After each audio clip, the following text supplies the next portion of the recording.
ప్రతిదీ నన్ను ఫాలో చేస్తారు మా ఊరోళ్ళు. అక్క ఏం చేస్తుంది, ఈరోజు ఏం పడింది, ఎట్లా అవుతుందని అట్లా తెలుసుకుంటారు.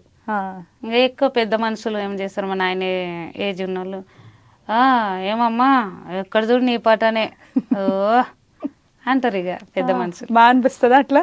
మంచిగా అనిపిస్తుంది, మనల్ని మన పాట కదా అందరికి అనిపిస్తుంది. ప్రతి ఒక్కరు మీ పాట ఇప్పుడు ఇక్కడ చూసినా అసలు మామూలుగా లేదు. అసలు అందరు గుర్తుపడుతున్నారా?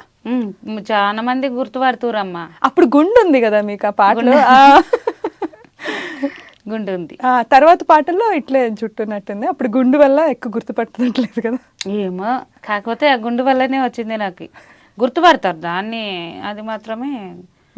ఇప్పటికైనా గుర్తుపడతారు నన్ను. కాకపోతే దాంట్లో ఈమెన్నా పాడిందని ఆ వీడియోలో గుర్తుపడతారు. ఇంకా అర్థం చేసుకుంటారు, అమ్మ అప్పుడు ఇప్పుడు కొంచెం ఎన్నికలు పెరిగినాయి కదా అనుకుంటారు అంతే. కానీ గుర్తుపడతారు. సూపర్. అంటే మామూలుగా ఇప్పుడు అక్కడ అంతే కొంచెం కష్టపడ్డారు కదా, పల్లె పొలంకి వెళ్ళి, పనులకి వెళ్ళి, పొలానికి వెళ్ళి, రోజుకి 200-300 సంపాదించుకుని ఇప్పుడు పిల్లల్ని అప్పటి నుంచి చదివించుకుంటున్నారు కదా. అది ఇప్పుడు కొంచెం సులువైందా మీకు ఈ డబ్బులు రావడం వల్ల? అట్లా కొంచెం కష్టాలు ఏమైనా తగ్గాయా? కష్టాలంటే ఇక కొంచెం పనికి వెళ్ళకుండా ఇక్కడనే వస్తుంది కదా, ఇంకా దానికన్నా కొంచెం బెటరే అనిపిస్తుంది. ఖర్చులకి మంచిగా అవసరానికి ఇది అవుతుండయి.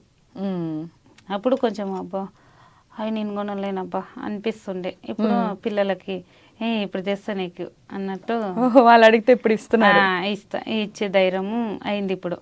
అప్పుడు వాళ్ళు ఏమన్నా అడుగుతుంటే ఈయన దాని లేక తప్పించుకొని పోతుంటే మళ్ళీ వస్తారా నేను ఇవన్నీ రాత్రికి చెప్పు, నాకు ఏమేం కావాలి, ఉట్టి డబ్బు కొట్టి పోతుంటే ఇంకా సరే అమ్మ మా ఏమో తెస్తుంది అని అట్లా. రాత్రి కానీ నిద్ర వచ్చలేదా పండుకోరు అంటే ఊకో మీటింగ్ లాగా పెట్టిర్రు అంటుంటే వాళ్ళని మరిపిస్తుంటే. ఇంకా ఇప్పుడు నేను అమ్మ నాకు ఇది దేపమ్మ అంటారు, ఇంకా తెచ్చిస్తా.